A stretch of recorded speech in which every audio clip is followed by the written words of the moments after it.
രണ്ട് US യുദ്ധവിമാനങ്ങൾ വെടിവെച്ച് വീഴ്ത്തി ഇറാൻ. വിമാനങ്ങളിലുണ്ടായിരുന്ന 2 പൈലറ്റുമാരെ അമേരിക്കൻ സ്പെഷ്യൽ ഫോഴ്സ് രക്ഷപ്പെടുത്തിയതായി അമേരിക്കൻ മാധ്യമങ്ങൾ റിപ്പോർട്ട് ചെയ്യുന്നു. മൂന്നാമതൊരു പൈലറ്റിനെ ഇറാൻ പിടികൂടിയതായും റിപ്പോർട്ടിൽ സൂചന നൽകുന്നു. US F-15E ജെറ്റ് വിമാനമാണ് തകർന്നു വീണതിലൊന്ന്. വ്യോമസേനയുടെ യുദ്ധവിമാനമായ F-15E സ്ട്രൈക്കികളിൽ ഒരു പൈലറ്റും ആയുധ സംവിധാന ഓഫീസറുമാണ് ഉണ്ടാവുക. ഇവരിൽ ആരെയാണ് രക്ഷപ്പെടുത്തിയത് എന്ന് വ്യക്തമല്ല. A-10 വാർത്തോക് ഫൈറ്റർ വിമാനമാണ് ഇറാൻ വെടിവെച്ചിട്ടതിൽ രണ്ടാമത്തേത്. കുവൈറ്റിലാണ് ഇത് തകർന്നു വീണത്. പൈലറ്റ് പുറത്തേക്ക് ചാടി രക്ഷപ്പെടുകയായിരുന്നു. കാണാതായ പൈലറ്റിനായുള്ള തിരച്ചിൽ പ്രവർത്തനങ്ങളിൽ ഏർപ്പെട്ടിരുന്ന 2 ബ്ലാക്ക് ഹോക്ക് ഹെലികോപ്റ്ററുകളും ഇറാൻ ആക്രമിച്ചു. എന്നാൽ അവ ഇറാനിയൻ വ്യോമാതിർത്തിക്ക് പുറത്തേക്ക് കടന്നതിനാൽ രക്ഷപ്പെട്ടുവെന്നാണ് മാധ്യമങ്ങൾ റിപ്പോർട്ട് ചെയ്യുന്നത്. അതേസമയം തകർന്ന വിമാനങ്ങളെക്കുറിച്ച് US ഔദ്യോഗിക പ്രതികരണം പുറത്തുവിട്ടിട്ടില്ല. എന്നാൽ ഇത് യുദ്ധമാണെന്നും വിമാനങ്ങളെ ലക്ഷ്യം വെച്ചത് ഇറാനുമായുള്ള ചർച്ചകളെ ബാധിക്കില്ലെന്നും ട്രംപ് ഒരു മാധ്യമത്തോട് വ്യക്തമാക്കി. ഇതിനിടെ കാണാതായ US പൈലറ്റിനെ ജീവനോടെ പിടികൂടുന്നയാൾക്ക് വിലയേറിയ പ്രതിഫലം നൽകുമെന്ന് ഇറാൻ ഭരണകൂടം പ്രഖ്യാപിച്ചതായി ചില മാധ്യമങ്ങൾ റിപ്പോർട്ട് ചെയ്തു. ശത്രുക്കളുടെ സൈന്യത്തെ പിടികൂടുകയോ കൊല്ലുകയോ ചെയ്യുന്ന ഏതൊരാൾക്കും പ്രതിഫലം നൽകുമെന്നാണ് ഒരു ഇറാനിയൻ ഗവർണർ വാഗ്ദാനം ചെയ്തത്.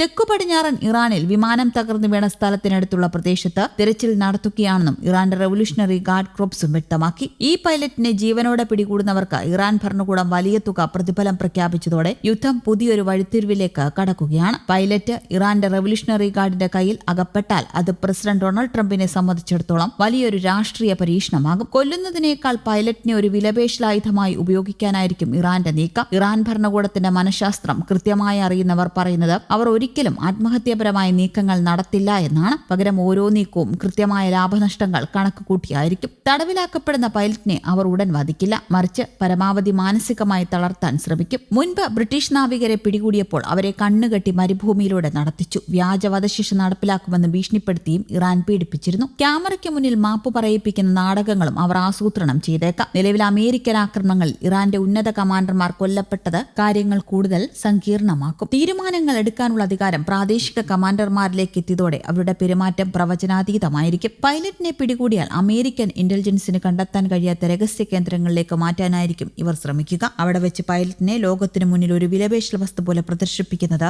അമേരിക്കയുടെ ആത്മവീര്യം തകർക്കാനുള്ള തന്ത്രമാകും. ഇറാൻ എപ്പോഴും ക്ഷമയുള്ളവരാണ്. മാസങ്ങളോ വർഷങ്ങളോ ഈ പ്രതിസന്ധി നീട്ടിക്കൊണ്ടുപോയി അമേരിക്കയെ സമ്മർദ്ദത്തിലാക്കാൻ അവർക്ക് മടിയുണ്ടാകില്ല. അന്താരാഷ്ട്ര നിയമങ്ങളെ കാറ്റിൽ പറത്തിക്കൊണ്ട് തടവുകാരെ പീഡിപ്പിക്കുന്ന ചരിത്രമാണ് ഇറാന്റേത്. ഉറക്കം കെടുത്തുക, ഒറ്റപ്പെട്ട തടവറയിൽ പാർപ്പിക്കുക തുടങ്ങിയ രീതികൾ ഇവർ പൈലറ്റിനുമേൽ പ്രയോഗിക്കാൻ സാധ്യതയുണ്ട്. തങ്ങൾ നേരിട്ട നാശനഷ്ടങ്ങൾക്ക് പകരമായി ഒരു അമേരിക്കൻ പൈലറ്റിനെ ഉപയോഗിച്ച് ലോകത്തിനു മുന്നിൽ മേൽക്കൈ നേടാനാകും ഇറാൻ ശ്രമിക്കുക. മറുഭാഗത്ത് നിൽക്കുന്നത് പ്രവചനാതീതമായി പെരുമാറുന്ന ഡൊണാൾഡ് ട്രംപാണ്. 1979 ജിമ്മി കാർട്ടറെ പോലെയല്ല ട്രംപ് എന്ന് ഇറാന് നന്നായി അറിയാം. എങ്കിലും ഒരു അമേരിക്കൻ സൈനികൻ ഇറാന്റെ തടവിലാകുന്നത് വൈറ്റ് ഹൌസിനെ സംബന്ധിച്ചിടത്തോളം വലിയൊരു തലവേദന തന്നെയായിരിക്കും. ട്രംപിനെ സംബന്ധിച്ചിടത്തോളം ഈ പൈലറ്റിന്റെ മോചനം വരാനിരിക്കുന്ന തെരഞ്ഞെടുപ്പിൽ നിർണായകമാകും. അതിനാൽ തന്നെ സൈനികമായി നീങ്ങണോ അതോ നയതന്ത്ര ചർച്ചകൾ വേണോ എന്ന ആശയക്കുഴപ്പത്തിലാണ് പെന്റഗൺ. പൈലറ്റിനെ പിടികൂടിയാൽ ഇറാൻ ഉടൻ തന്നെ അത് പ്രചാരണ ആയുധമാക്കുമെന്ന കാര്യത്തിൽ തർക്കമില്ല. അമേരിക്കൻ സാങ്കേതിക വിദ്യയുടെ തകർച്ചയായി അതിനെ അവർ വ്യാഖ്യാനിക്കും. പൈലറ്റിനെ കൊണ്ട് നിർബന്ധിതമായി അമേരിക്കൻ വിരുദ്ധ പ്രസ്താവനകൾ നടത്തിക്കാനുള്ള നീക്കങ്ങളും ഉണ്ടാകും. ഇത് അമേരിക്കൻ ജനതയ്ക്കിടയിൽ വലിയ അമർഷത്തിനും വൈകാരിക പ്രതികരണങ്ങൾക്കും കാരണമാകും. ഈ സാഹചര്യം മുതലെടുത്ത് റഷ്യയും ചൈനയും ഉൾപ്പെടെയുള്ള കാര്യങ്ങൾ ഇറാന് പിന്തുണയുമായി എത്തിയേക്കാം. ഇറാൻ ഇത്തരം ഒരു ഹോസ്റ്റേജ് ക്രൈസിസ് ലക്ഷ്യം വെക്കുന്നത് ആഗോളതലത്തിൽ തങ്ങൾ ഇരകളാണെന്ന് വരുത്തി തീർക്കാനാണ്. അമേരിക്കയുടെ ഏകപക്ഷീയമായ ആക്രമണത്തിന് ഇരയായവരാണ് തങ്ങളെന്ന് ലോകത്തിനു മുന്നിൽ സ്ഥാപിക്കാൻ പൈലറ്റിനെ അവർ ഉപയോഗിക്കും. അതേസമയം ഹോർമുസ് കടലിടുക്കിലെ തങ്ങളുടെ ആധിപത്യം ഉറപ്പിക്കാനുള്ള വിലപേശൽ ആയുധമായും ഈ സൈനികനെ അവർ കണ്ടേക്കാം. ഇസ്രായേലിന്റെ ഇടപെടലുകൾ കൂടി കണക്കിലെടുക്കുമ്പോൾ പൈലറ്റിന്റെ ജീവൻ വലിയൊരു നയതന്ത്ര യുദ്ധത്തിന്റെ കേന്ദ്രബിന്ദുവായി മാറും. പൈലറ്റിനായുള്ള രക്ഷാദൌത്യം അതീവ ദുഷ്കരമായിരിക്കുമെന്നാണ് സൈനിക വൃത്തങ്ങൾ സൂചിപ്പിക്കുന്നത്. ഇറാന്റെ അത്യാധുനിക പ്രതിരോധ സംവിധാനങ്ങളെ മറികടന്ന് ഉൾനാടൻ പ്രദേശങ്ങൾ ചെന്ന് പൈലറ്റിനെ വീണ്ടെടുക്കുക എന്നത് വലിയ വെല്ലുവിളിയാണ്. പൈലറ്റ് കൊല്ലപ്പെടുകയോ ദീർഘകാലം തടവിൽ കഴിയുകയോ ചെയ്താൽ അത് ട്രംപ് ഭരണകൂടത്തിന് ഏൽപ്പിക്കുന്ന ആഘാതം ചെറുതായിരിക്കില്ല.